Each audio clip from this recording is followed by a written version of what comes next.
光要培养王啊，那不得了。学校根本老师校长不要管，是吧？所以我是对我这个充满自信的。全国是我第一个提出这个10大习惯，我10大高尚人格啊，党中央、中国青少年啊、中国青年政治学院、人民大学啊、北师大，他们都来和我研究，他认为我这个最好，是吧？那么10大习惯我就提出来，礼仪习惯从小培养。你回去你们开国学馆开班，第一个就要培养礼仪习惯，第一个动作是鞠躬礼，是吧？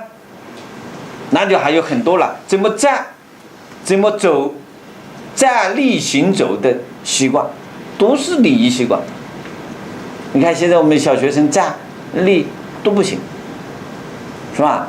要礼仪习惯。第二，饮食习惯。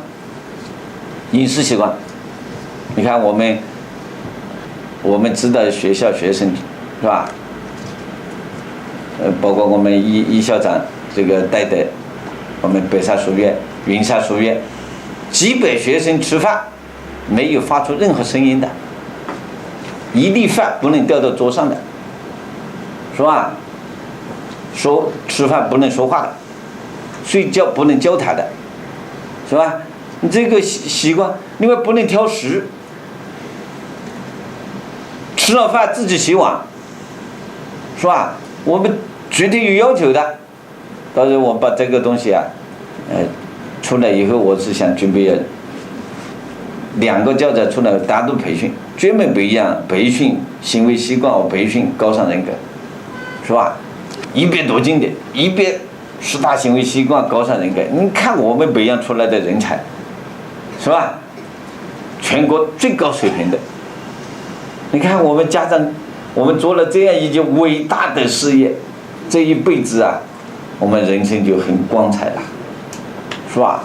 很光彩了。睡眠习惯，你看现在我们的小孩子睡眠啊，要亮着灯睡，要爷爷奶奶、爸爸妈妈陪着睡，晚上12点的不睡，是吧？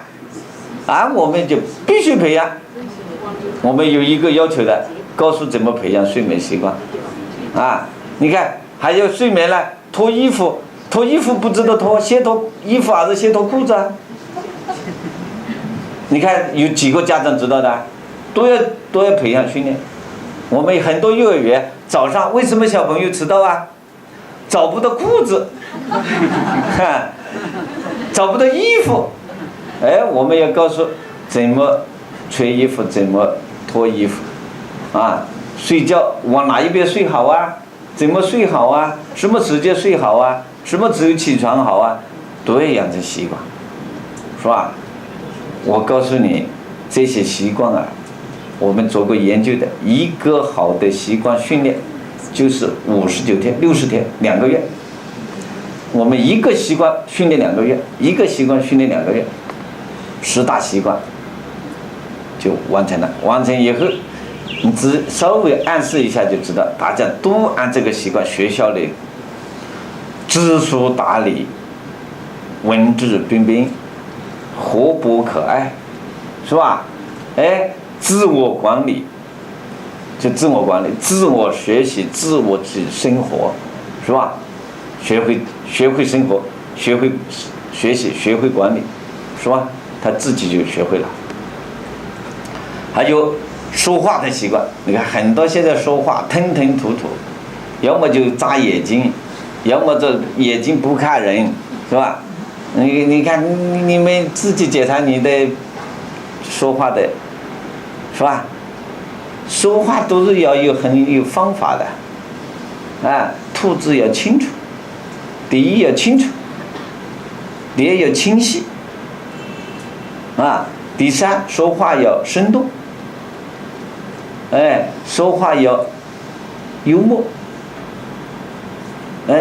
我们有的说话声音呢，文字都听不到，声音小小的，就得讲在喉咙里说话，是吧？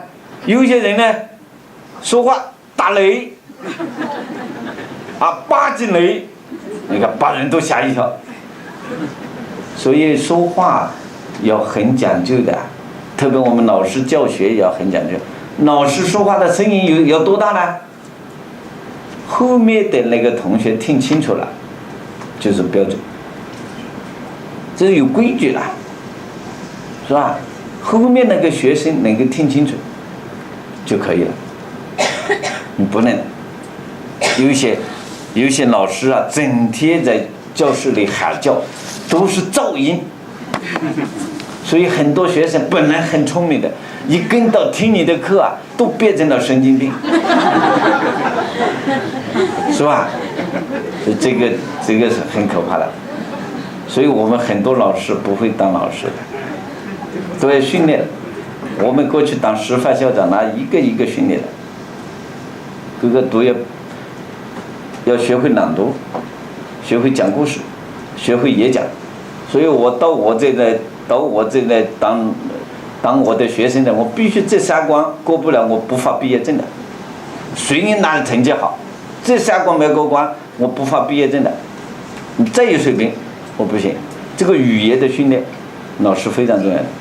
首先要朗读好，朗读带有磁性，是吧？你也能够讲故事，各种故事一讲，小朋友、小学生都喜欢听故事的。不管学生，我们王老师都喜欢听故事，是吧？你看哪个不喜欢听故事？还有注意演讲，要打动人，是吧？要充满激情，充满感情。我们去讲经典培训，这也是我们经典教师培训的内容啊，是吧？我们经典老师要学会说话，你要学生培养说话的习惯。我们有些人说话又长又臭，是吧？大斗很多，我不是讲大斗很多吗？这个老师嘛，是吧？好，第6，学习习惯。怎么学习？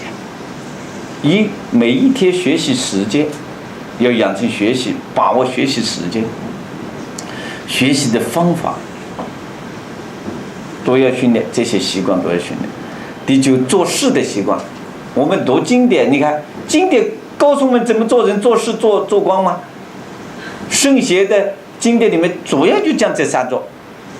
那么你要教了经典，就要学生就要做事，按这个经典要求做事，是吧？